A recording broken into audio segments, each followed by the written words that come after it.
Welcome to Taylor's trick-taking table. I am Rat Tail Reiner, or in a way, reverse Rat Tail Reiner. Because what is the reverse of a rat tail where it is a long, long tail of hair in the back? How about no tail of hair in the front?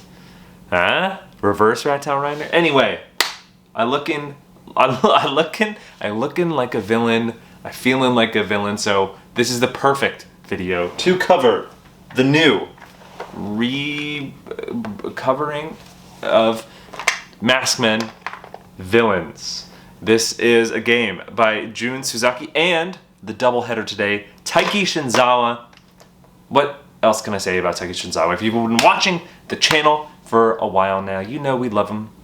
You know he is the best trick-taking climbing chain designer. So I had covered Maskmen by this duo a long time ago, and I think it's one of my most watched videos just because, I'll be honest, this game's interesting to teach. There's a lot to it. I think once you get playing, it makes sense, but there is a bit of a hump to get over when teaching Maskmen. So this reskin in the Disney universe of villains hopefully is similarly helpful. But also, we're covering the brand new. So the brand old and the brand new Taiki Shinzawa 6 forces. I should say the hook to villains is the hook to Maskmen. There's nothing really different, but it's climbing shading where you determine the hierarchy, you being all the players, as you go. Back to the new, hot 6 forces by Taiki Shinzawa. The premise is you bid, but you do kind of 2 rounds of bidding in a bidding phase. And what you can do is you can either bid on the number of tricks you think you're gonna win, or bid on what is trump when you lead, what trump suit or trump number is when you lead. And then after the bidding, you just do a trick-taking phase to see if you hit your bid. Wild, fascinating stuff. We love Taiki on this channel. So of course, this is gonna be a wonderful, wonderful video. A little bit of old, a little bit of new. I know I talk about it, I don't get to play too many old games too often just because I'm, you know, playing the hot new for either the channel or developing and designing some new stuff. So getting back to Maskmen is going to be so fun. So join me at the table. We're going to cover villains and 6 forces by Jun Suzaki, but also the amazing Taiki Shinzawa. All right, see you there. The deck in 6 forces is 1 to 12 in 4 suits. Here we have the game 6 forces set up for 4 players. So at 3 players, you're actually going to take out the 10, 11, and 12 from the deck of each of the 4 suits. And each player count, though, you're going to shuffle the deck and deal it out fully. So at 4 players, each player is going to have 12 cards. They're also going to get their own set of cards that they will choose to be their personal trump. I'll explain that in a little bit. Everyone's deck is the same. And then finally, in the center here, you're going to put the bid tokens. They're going to have a white side and a non-white side for the bidding. Just to save some space on the table, I only splayed out this player's trump cards, but players usually have them all spread out. So how it works is players are going to have their own personal trump when they lead. It'll come across in the gameplay, but how the very start of the game works, so in a given round, players are first going to start with a phase where they determine either their bid or what they want their personal trump to be when they lead. So let's say Melvin was the lead player. They can either, looking at their hand, obviously, they can choose how many tricks they think they're going to win or what they want trump to be. So looking at their hand here, they've got some 12s, which might be some good guarantee tricks. They also got some 1s. So maybe they think there's some flexibility there. They have a good array of suits. Maybe they're going to bid first. So how bidding works is you take any number of chips you want. This is limited, but there's more than 12. I think there's about 15 different tokens or so. Yep, but how bidding works is you could take them all face down, meaning you're going to hit exactly 3 tricks. Or you can take another one face up, you can only do that once, and this is, you're gonna hit 3 or 4, similar to Time Palatrix or Ghost of Christmas, if you're familiar with that. So maybe Melvin here thinks they're gonna take 3 exactly, they're gonna return that and just take 3. Coming to the Matryoshka doll, maybe they're nervous and their hand has a lot of red, and they're actually thinking maybe they're gonna make sure that they kind of know what's gonna happen and other trumps are before they bid. So they are gonna, instead of bid, they're going to choose what their personal trump is. Same with the stamp over here, maybe they looked at their hand and they want it to be 12. This is probably a good time to explain all the different cards. These are just the 4 suits. So what these are is when the doll is leading, the fire suit is trump. Over here, we have 1s low and then 12s high. This is the lowest number, regardless of suit, that wins. And later played ties. So if it was like 1, 1, 1, 1, the Mastrioso doll would win if it was led by the stamp. So they're going to pick 12. Incoming to Boris, maybe they think they're only going to take 1 or 2 tricks, so they're going to have that flip. So now everyone's done one option in the first phase. So coming to Melvin, he has to do the other option. So he's already bid. So looking at his hand, he now knows this character might not take that many, so maybe they don't want that strong. And they already know 12 is going to be out there because of that, and red's going to be out there. So maybe they want green, just to do kind of like a nice middle. So they're going to pick green as their trump. Maybe this player bids 4 exactly, because they have to bid. This player over here is not going to bid anything. They're just going to pass, and totally valid. And then finally, Boris over here, you could double up. So players can double up once. So if these 2 players pick green, no other players can pick green. So at 4 players, you can double up once. At 3 players, you cannot. But maybe, oh, trying to cheat. Maybe they do actually just want to be lightning. So these can be set aside now. So now they're going to play trick taking. So now Melvin is going to lead the first trick, and trump is green when they are leading, but they're just leading a red here. And it is must follow. So the Mastrioso doll does have to play red if they have it. The stamp over here plays a 1, and then finally Boris plays the 3. So the highest of the lead suit is going to win, unless there is, again, that trump for that player. But they're going to collect this trick, and we kind of put little tokens on it to help, and then they're going to lead it to the next trick. So maybe they lead red again. Coming to Boris over here, they don't have red, so they could do whatever they want. So they could play this green in here, and then they would be trumping in because trump is green when that player leads. So let's say Boris did that and they won their trick. Now when they lead though, yellow is going to be trump. So maybe they do this. So Melvin won that trick because they played the highest of not only the lead suit but also trump, and then they're going to lead. But since now they're leading, green is going to go back to being trump. Jumping ahead later on in the round, let's say the stamp accidentally won a trick, and so they are leading. Their trump is just highest number. But the interesting thing is it still must follow. So when the stamp leads, maybe they play the 5 blue here. Coming to Boris, they have to play this 9.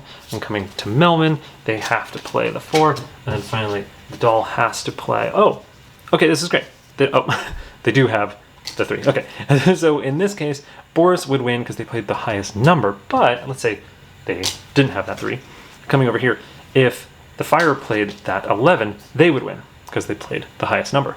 And again, it's highest later played. So if they played the 9, when it's tied, this 9 played by the doll was later played, so they are going to win that one. And they could even do it with the green 9, whatever they wanted to. So yeah, when it's highest number, it's just, again, the highest number regardless of suit. That is the trick-taking flow. Let's jump ahead to the scoring. Here we are at the end, and the scoring is pretty simple in 6 forces. If you hit your bid and you didn't use a white leniency chip, you get 4 points. So down here, Melvin over here, bid 3, got 3, Melvin gets 4 points. If you did hit your bid, but you did use a leniency, you get 2 points. So Boris got 2, bid, 1 or 2, so they got 2 points. If they would have done this, they would have gotten 4. Or if they would have actually only gotten 1 trick, they would have also gotten 2 points as they did when they got 2. Coming to the stamp, they bid 0. So if they got 0 tricks, they would have gotten 4.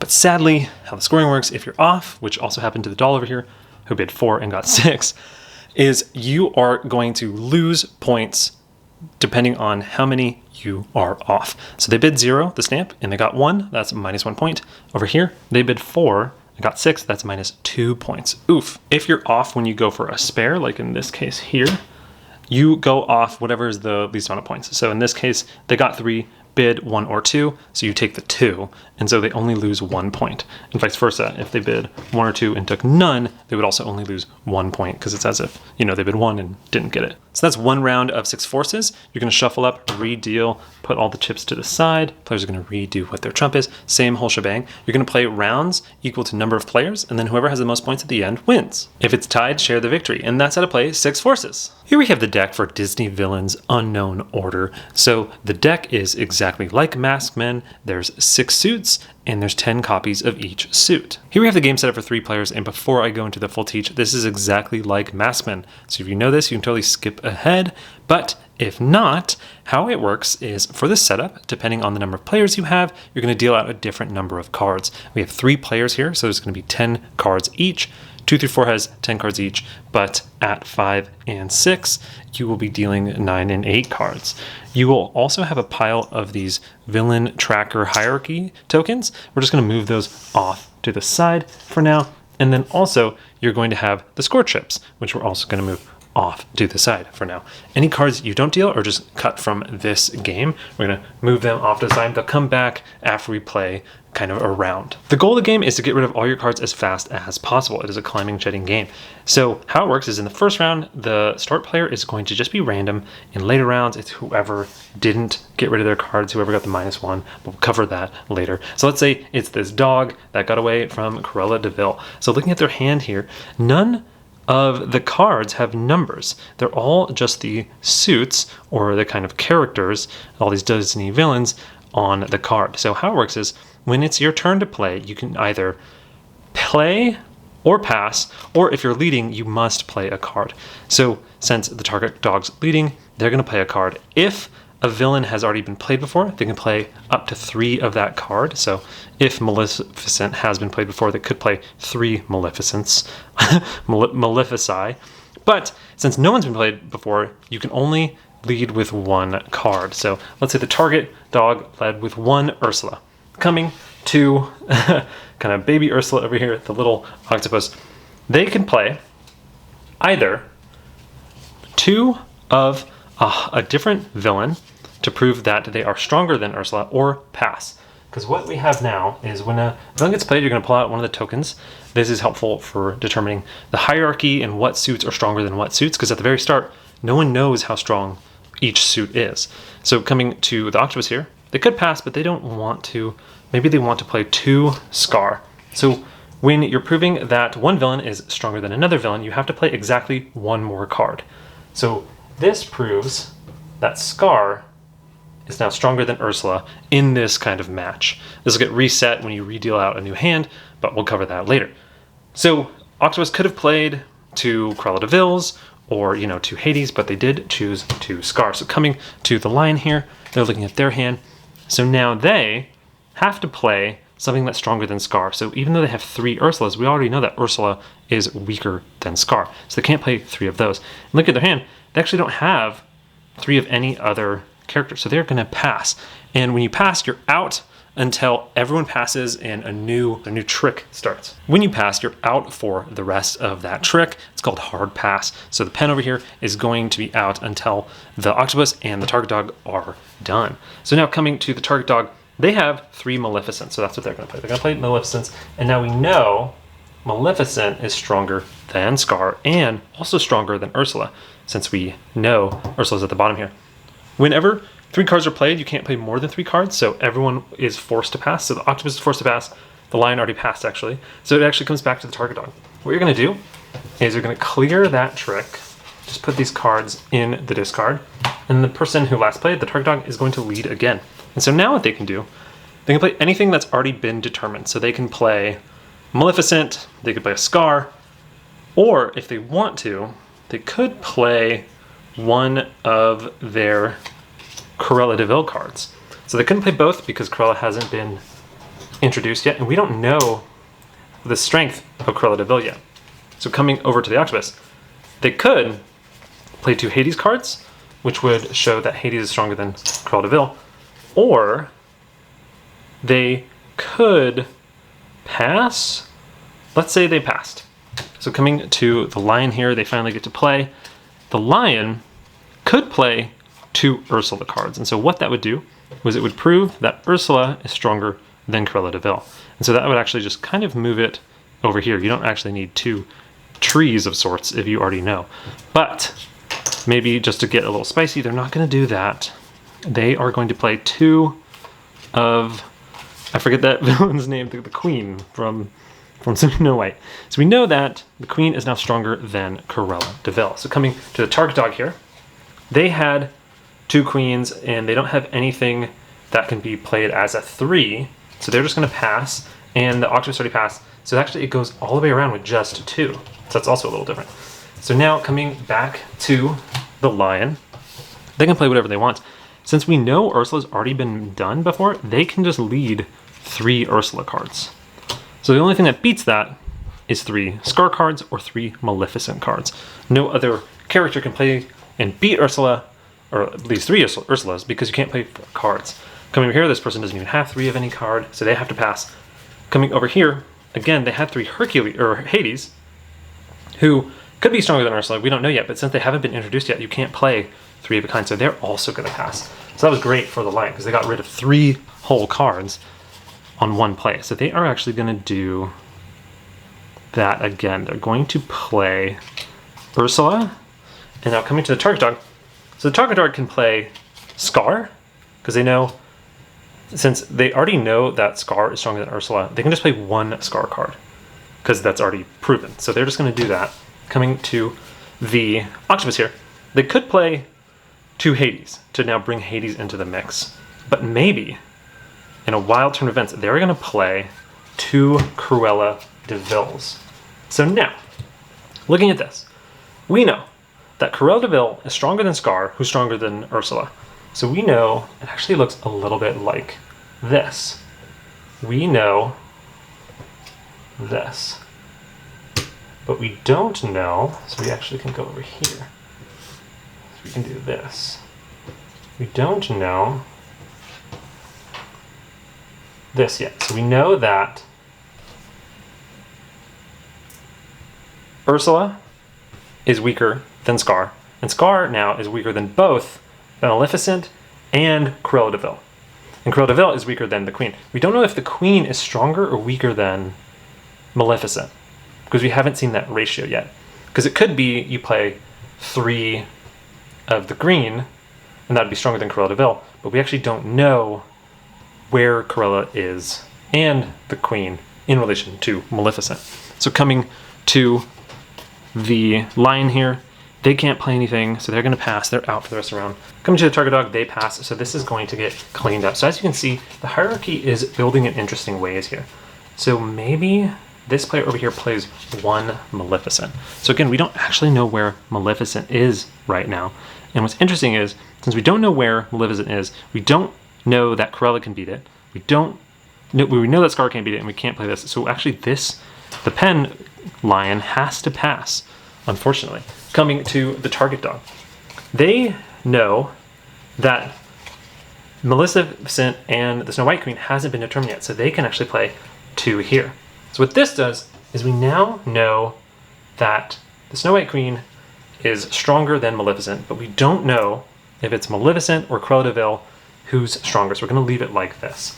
Coming to the octopus, octopus is going to play 3 Hades, so Hades comes in now. We know that Hades is the strongest. That's going to wipe out because nothing can beat 3 Hades.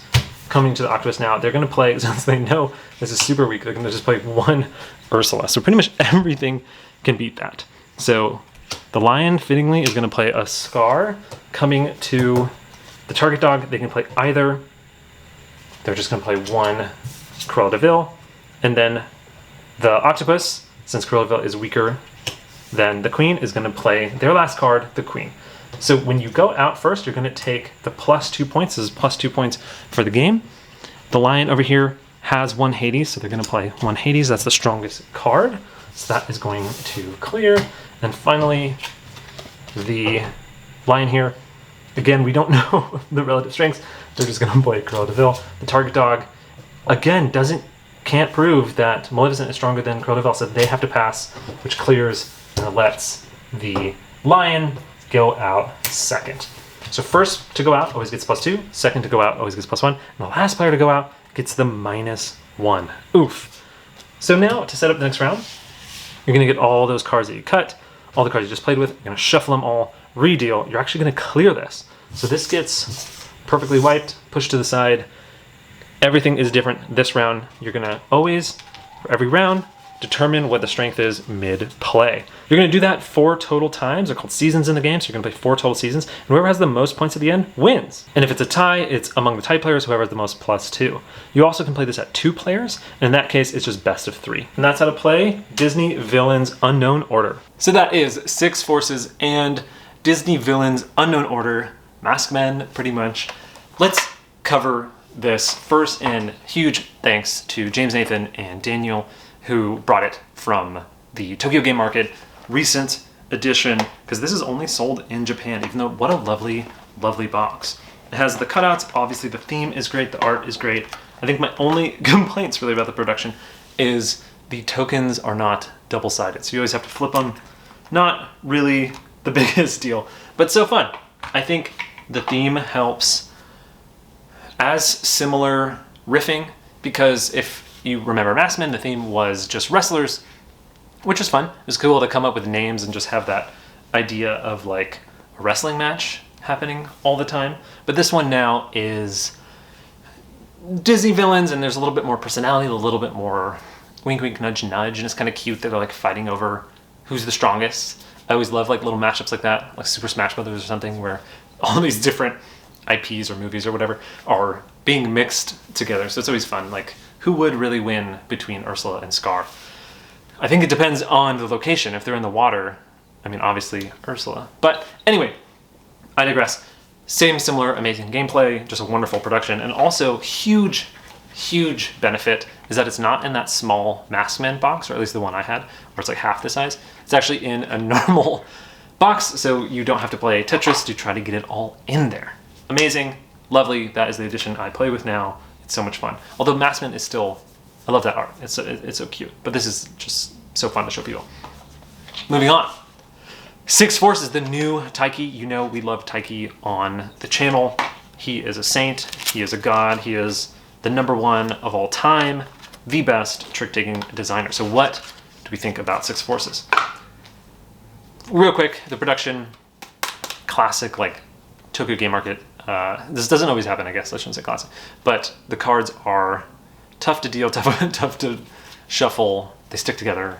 They're, you know, a little hard to maneuver with. But I think graphic design is great. It's so fun. It's funny that this is like a sequel to Shut the Books. I think the theme, which I didn't really cover, is the Shut the Books had like you opening up magic or something. And so this is the magic out in the world. Interesting to have like a little spiritual sequel. But to the gameplay. So I love, this is the #1 thing I love about Taiki, is that he always does such a good implementation of an idea.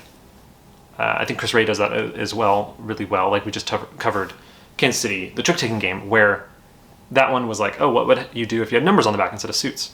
This one is, what if you had your personal trump, and what does that mean? I think it's really cool.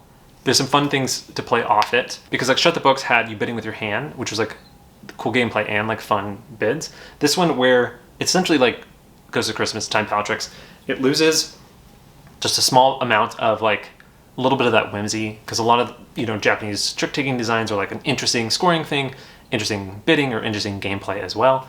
This one just has that interesting gameplay, which is fine. It's okay to have like a reused bidding system that is tried and true and works and is clever in its own right. And I do think it's even cleaner.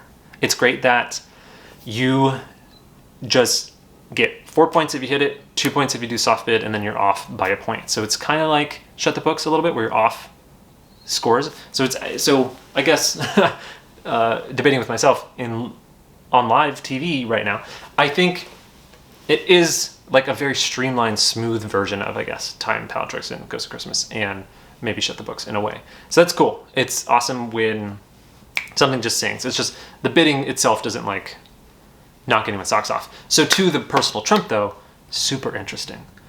I think there's a genius to having not just each suit, but also the 1s and the 12s. Perfect amount of flexibility, perfect amount of options. And I think it's almost necessary, because for the most part, players will pick their trump before their bid. I think it's a little bit more of the, I don't want to say the right decision, because I have seen players do really well where they pick their bid first, but it's tough to not know what trump's going to be and be like, I'm going to get 4 tricks, because it could just be so different. It's like when we covered Fisherman, where it was like Niet in a way, where players are choosing what is going to happen, whether highs or lows, or the suit is strong or whatever. But in this one, you have a choice of whether you want to bid or choose your trump first. It feels like you kind of want to know what trump is going to be. Like, you know what 1/4 of trump is going to be, which is cool. So is that enough for your bid? There's also a lot of good... Oh, this is the best part of the game. My favorite mechanism. There's so much good mitigation, because if you have a lot of a trump suit for one player, maybe the player to your left, you could just play it when the player on your right is leading. So it's so cool how the flexibility of your hand changes depending on who's leading, and you have to kind of like wait for that. If you're taking too many tricks, you're like waiting for that. Sometimes the cool thing is, since it is limited, that pool, someone will just take a bunch when they're bidding the number. They're like, I'm going to take 7, or someone will say like, I'm going to take 0, and so you know sometimes their trump pick was kind of like a bluff. Or if someone matches your trump pick, you're like, why did you do that? Because I have a lot of it. So you're probably going to take 0 tricks. There's really cool interplay. I think this is great. I think this is one of another in just an impeccable catalog that Taiki just keeps adding to somehow, some way. I think he is maybe a wizard or a witch, like the theme goes. Maybe this is more autobiographical, because he just keeps knocking it out of the park. I want to spend more time with it. I think it's just shy of an award, just because I think, again, just the bidding is very like, yeah, okay, that's just like, that's the system. I do think there's fun maneuverability, but it is very similar to Shut the Books in some ways. I know it's also very different in some ways. They're just a little too close to my mind. So like, if I'm looking at the 6 forces and Shut the Books, I know they're wildly different, but like sometimes I think I might choose Shut the Books over this. And so I think that's that one reason why I'm maybe hesitant to give it the seal. It's interesting. So Johnny, Game Market West, asked a video ago or 2 videos ago, like, oh, hey, why are there less like Taylor's Trick Taking Table seals and awards? And I think just over time, I want to really be wowed, and or obviously, if it's super biased, like I know the designer or the publisher or anyone who worked on it, I also don't want to give the seal just because it feels too biased. So it's a tough Venn diagram of, I don't really know the person and I really want to be wowed to give the seal. So I think this is that situation where I feel, I don't really know Taiki really. Hung out with him maybe a few times. Super, super nice guy. So I don't feel like there's a bias blocking me from giving the seal. I think what the tough thing is now is I got so wowed by Shut the Books and just his other games in general that this is another entry of like, wow, this is awesome. This is probably someone's favorite, and it's so good, but it doesn't like fully blow me away, fully knock my socks off. I think Personal Trump is fascinating. I think the flexibility is awesome. I think the phase at the front where you're like sometimes bidding, sometimes picking Trump is fun. Like, ooh, will they, won't they? You get to choose 1/4 of Trump. What a cool way to do that. It's like when we talked about Choices, which we probably should go back to, in Niet, where you get to choose, you have a little bit of a say of what Trump is, or Nikosi Dice, where you choose a little bit of what Trump is. It's so fascinating. But this is where it's always 1/4. But is it 1/4? Because it always has to be how much you lead. So it's how much you lead. So if you lead 1/4 of the game, then yeah, you choose what 1/4 of Trump is. But if you lead 1/3 of the game, then you choose 1/3 of Trump. Or if you don't lead at all, then you don't choose Trump at all. It's very fascinating. So it's really great. It's almost a seal. It's so close to a seal. Anyway, it is a wonderful game.